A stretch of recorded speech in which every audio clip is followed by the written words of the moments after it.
Siguro si Mama. Kasi ang dami niya na napagdaanan.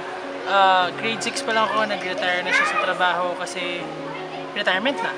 Tapos sumali siya ng isang company na akala niya may benefits to travel. Yun kasi yung pinaka naghahatak sa kanya.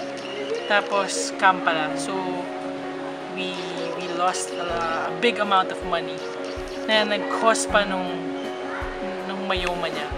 Nakapagtapos ako dahil sa paghihirap niya dun sa natirang funds nung in-invest niya sa company, may natira pa. So yun yung nakapagpatapos sa akin.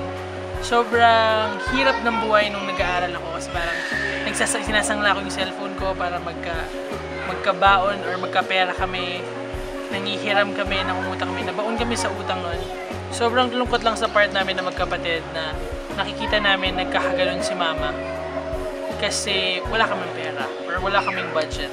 Passion niya rin yung pag-travel. Bata pa lang kami, gusto niya na bumabiyahe kami. Mapa-bus, mapa-kotse, mapa-aeroplano.